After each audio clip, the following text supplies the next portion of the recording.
Ni mnyama Simba siku ya hii leo anakwenda kupambania mechi ya kwanza kwenye upande wa ligi kuu Tanzania bara. Wanakwambia kwamba Simba wanahitaji kubeba ubingwa wa ligi kuu Tanzania bara, yani msimu huu hawataki kuacha chochote. Ya maana kwamba baada ya kupoteza kwenye upande wa ngao ya jamii dhidi ya Yanga, lakini kwenye upande huu wa ligi kuu Tanzania bara hawahitaji masiara. Tayari kwa upande wa mwalimu Steve Becker ameshaandaa kikosi chake ambacho kinakwenda kupambana dhidi ya Kagera Sugar hapo baadaye. Lakini kabla sijakwenda kukuangazia kikosi, nikukumbushe hii hapa ni Swahili Media.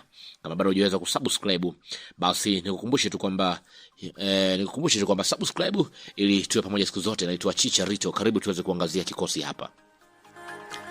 Kwa upande wa goalkeeper yupo Jibril Kasari. Kwa upande wa Kasari tunafahamu huyu ndiye goalkeeper nambari 1 ndani ya klabu.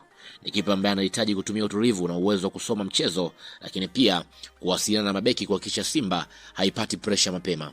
Kwa upande wa mwalimu Steve Becker anataka Kasari asiwe mtu wa kusubiri mpira tu, bali awe sehemu ya ujenzi wa mashambulizi kutokea nyuma. Tumeweza kuona namna ambavyo amekuwa akicheza kwenye mechi za hivi karibuni. Kwa upande wa beki ya pembeni kulia yuko David Kameta. Kwa upande wa Kameta tunafahamu anatarajiwa kuwa na kazi kubwa upande wa kulia. Jukumu lake la kwanza ni kulinda eneo lake, lakini pia kwa upande wa Simba ikiwa ni mipira ya kocha anaweza kumtaka pande juu kwa ajili ya kuweza kusaidia mashambulizi. Hii inaweza kumpa nafasi pia winga yake kwa ajili ya kuweza kutengeneza ama ule ushirikiano kwa ajili ya kutengeneza nafasi. Anthony Mligo yuko beki pembeni kushoto. Kwa upande wa Mligo tunafahamu huyu anapewa jukumu la kulinda upande wa kushoto. Hapa kwa upande wa Steve Becker anataka kwa upande wa Mligo awe makini zaidi, ile tunasema kwamba kwenye transition, kwa sababu Simba wakipoteza mpira kwa upande wa Kagera wanaweza kutumia nafasi zilizoacha nyuma.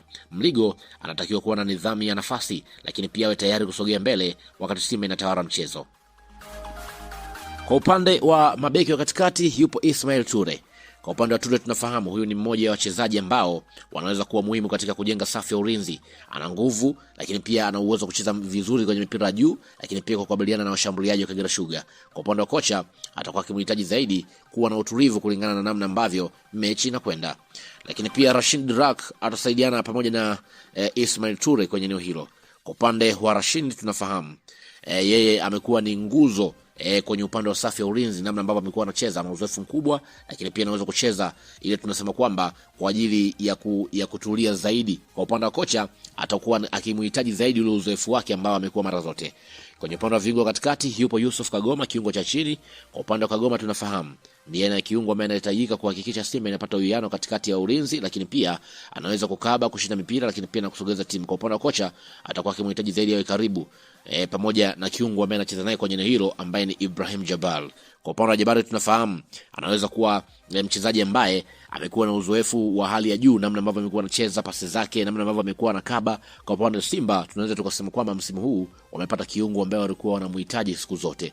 Kratos Chota Chama yuko kwenye kiungo mshambuliaji.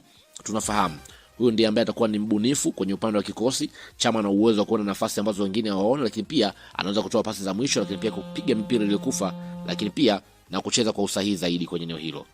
Tunafahamu ni mchezaji ambaye amekuwa ni muhimu mara zote. Kwa upande wa winga pembeni kulia yuko Libase Geye.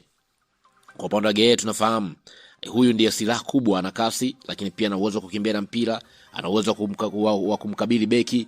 Kwa upande wa kocha anataka anzie pembeni zaidi, lakini asiogope kuingia kwenye eneo la ndani kulingana na aina mfumo ambao mwalimu Steve Becker amekuwa akiuhitaji. Lakini pia kwa upande wa Elim Panzu atakuwepo kwenye upande wa winga ya kushoto. Kwa upande wa Mpanzu tunafahamu huyu ni mchezaji ambaye amekuwa ni muhimu zaidi ndani ya kikosi kutokana na namna ambavyo amekuwa anacheza. Hii inaweza pia kuifanya Simba ikawa na utulivu zaidi kwenye eneo la kushoto kulingana na namna ambavyo amekuwa anacheza. Kwa upande wa Dombia yeye atakuwepo ni mshambuliaji wa mwisho.